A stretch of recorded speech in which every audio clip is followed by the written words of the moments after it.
topic, a real-time findings and real-time take-homes from a prospective trial, the landmarks findings from the famous landmark trial.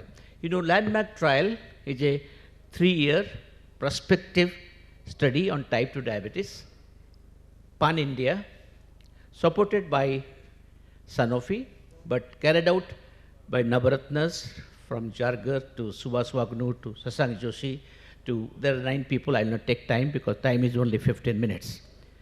Now, if you look at the landmarks of the landmark trial, can I make it full screen, please? It's okay. You know, in India so far, there are many studies. Ram is in front of me, which has been rather the studies limited to cross-section population based on surveys, which this surveys determine the prevalence of the study. We have very few longitudinal real-world diabetes studies in India, and we thought, Ram, that was the need of the hour, longitudinal study. We approached the pharma company to give us money for that, and that honest educational grant to do it pan-India. It's the first large-scale longitudinal prospective observational study, no intervention, only observational study, a real-world study to investigate the management and the complication type 2 diabetes across India over a period of 36 months. Now, what are the key outcomes we're looking at? Looking at the impact and the long-term consequences of type 2 diabetes in India.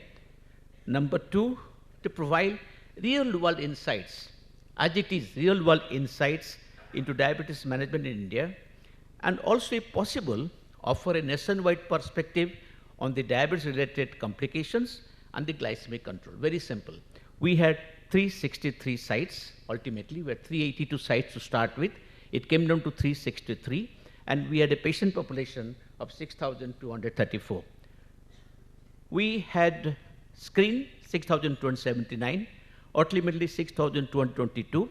But lo and behold, that in India also the prospective studies are possible. We could have a retention rate of 5,273 at the end of 36 months. The inclusion criteria was very simple. I'll tell you, you'll see how the study is so close to the patient you see every day. Number 1, we have taken duration of diabetes more than 2 years. The age of diagnosis above 25, below 60 years of age. And there must be sizable diabetes, not a touch of hyperglycemia. They must be requiring at least 2 anti-diabetic medications to control their diabetes. And there must not be limited life expectancy. Type 1 secondary diabetes ruled out. And no, we wanted to see the cardiovascular deaths at the end of 3 years. And we had also some of the dropout because of the voluntary withdrawal and the site withdrawal and other causes of death during the 3 years.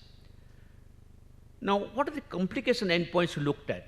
We looked at the proportion of participants with macrovascular disease at the age of 36 months, and the development of microvascular complication at the end of 12, 24, and 36 months, and what are the proportion of participants who had cumulative incidence of composite events and other vascular endpoints. We also looked at the glycemic control endpoints. What was the status of people having less than 7, of course less than 6.5 H1C at the age of 12, 24, 36 months. And what are the difference between the participants who were controlled below 7 and those who were on control above 7 at 36 months. And also a comparison of this glycemic control with or without complications at the baseline. We also looked at the treatment adaptation, how Indian doctors adapt to the new treatment. Time to treatment adaptation from baseline to 12 months, 24 months, 36 months. Venki just told about the new drugs, which has said there are 3 or 4 new drugs. We saw how people adapt this in their clinical practice. And also intensification of the titration of OAD, how they intensify it, how they intensify insulin or other injectables and other agents. Dear friends, the average age of the patient, the entire study was 52 years.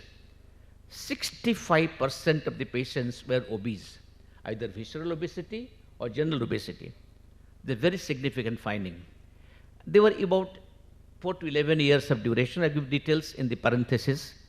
75% of the population were in OED alone. To make the study other way around, about 24.5% were also on the insulin at the baseline. And if you look at the subset of population, about 3,500 population, the hypertension dyslipidemia was almost 50% or more. I'll repeat again, the hypertension and dyslipidemia was almost 50% or more in this population. Now, looking at the findings that we had in the study, the total number of cardiovascular complications at the baseline was 148.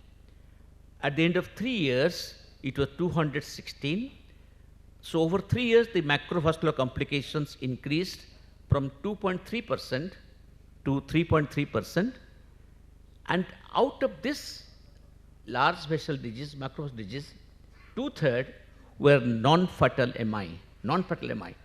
I also see in our diabetic clinic today, in the diabetic clinic, when you take a morning check the next day morning, there are plenty of cases of non-STMI, patients of acute coronary syndromes. So this is definitely a great toll of our patients.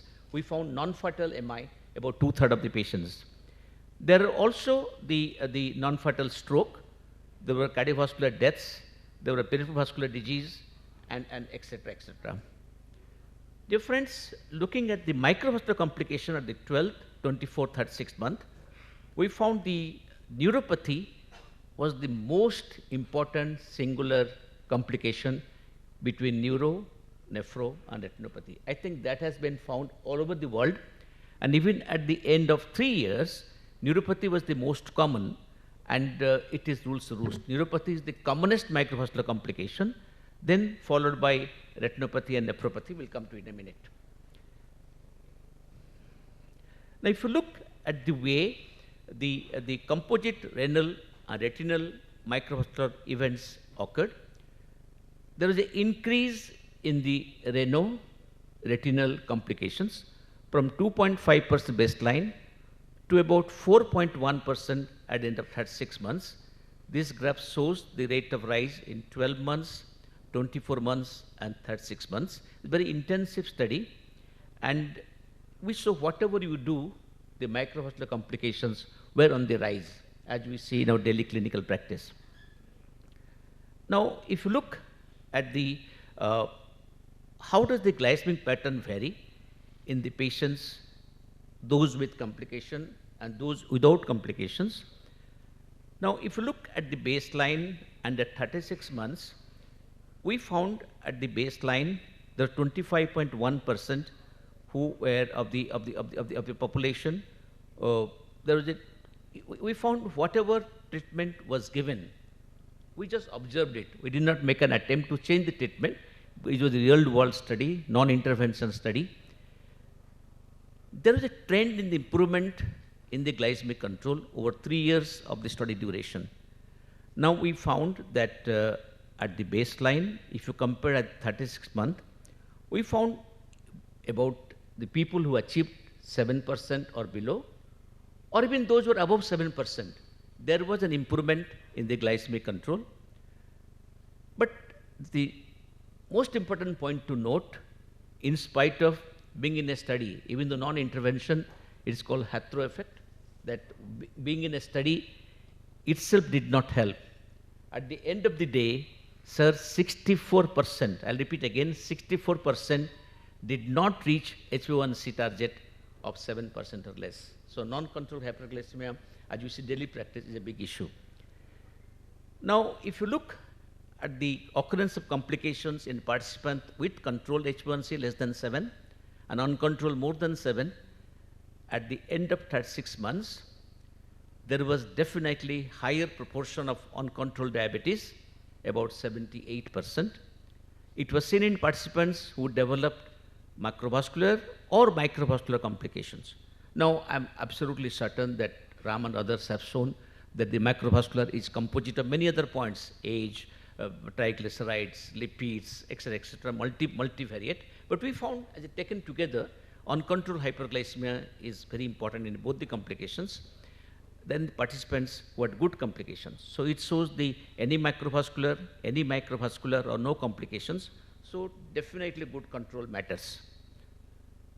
Now, the change in the glycemic parameters like H1C, FPG and PPG, what we have observed from the baseline to 36 months, overall better glycemic control was seen in the participants without complications. But we found the PPG rise was relatively smaller, even within the group who had uncontrolled, who did not have complications. So therefore, PPG in our study showed, in addition to H1C and FPG, PPG was a very important parameter for determining the complications, in addition to other two. And if you look at the glycemic control at the end of 36 months in the participants with or without macrovascular complications, now people who did not have macrovascular complication at the baseline, there was a significant increase in the proportion of patients reaching H1C less than 7% at the end of 36 months. That means what we say, Krishna is not here, that if somebody at the baseline, I don't say at the beginning, at the baseline, at the beginning of the study has a low H1C, it was found that they maintain the low H1C. So we cannot stay from the study that the early control matters, but the theme today is to control them early, intensify treatment very early to control early. To some extent it goes with the theme. If you're controlled at the baseline, you remain controlled even at the 3 years. So early control is very important. And coming back to the last two aspects, now how did the diabetes management evolve over time and which drug classes became widely more used in India? We had looked at 3 groups of drugs. We had looked at the drug which Dr. Benki alluded to, SGLT2 inhibitors. We looked at the DPPI, DPP4 inhibitors, and also looked at the acarbose, the starch blockers, and of course insulin. It was found that the majority of the participants were taking only OADs. The OADs rose, 68% were taking OADs in the beginning. At the end of the study, 74% were taking only OADs. Addition of injectables, there is no GLP-1 addition. It was mostly insulin, and those who were only at OAD at baseline, in them doctors added insulin. But the substantial population at the baseline itself had combination therapy. They had both OADs and insulin, mostly basal insulin, that's called BITS therapy, bedtime insulin, daytime sulfonylurea therapy. We found that doctors did not change much their treatment except altering the dose of OADs or altering the dose of insulin. The therapy was not changed totally. Fourth, participants which are injectables, it was very well scrutinized that the quite 50% of them were on the basal insulin, and rest of the patients were distributed between prandial insulin and mixtures. Here shows the basic thing. How are the new treatment adapted? DP4 inhibitor, SGLT2 inhibitors, and AGI was increased over time. But please see, the biguanides and the sulfonylurea still remained as the presiding drugs still in our patients. And if you look at the increase, the SGLT2 use more than doubled. DPP4 was from 48 to about 63. You find the basal insulin went from 13.5 to 22.8. So there was an increase in the insulin use, mostly basal insulin. There's also an increase in the use of SGLT2 inhibitors and DPP4 inhibitors. And people are using more and more acarbose from 18% to 23%. So this is what we call as the treatment adaptations over 36 months. And that also reflects our day-to-day practice. Rise in basal insulin, rise in the SGLT2 inhibitors, DPP4 inhibitors, and the starch blockers more and more, and still returning sulfonylurea and metformin. if you look at the OAD, there was something very important we wrote about, published. There are 8 papers published out of it. I'm not able to focus, lack of time. But we found quite a substantial population. So at the end of the day, 30% were on more than 3 OADs. More than 3 OADs. And it has been shown by very meticulous studies that more than 3 OADs possibly do not help. When the 3 OADs do not work, adding 4th, 5th, and 6th is possibly not necessary. But in our country, we add it. So that was reflected in the last column, that more than 3 OADs were used in the beginning in 17%. Over 3 years, it went up 30.4%. Last 6 months were 29%. So more than 3 OADs are used. So the message we wrote that more than 3 OADs is possibly not necessary. One has to change over to insulin at least that time. The last part, that what was the synergy amongst the various classes of drugs and prescription pattern diabetes management.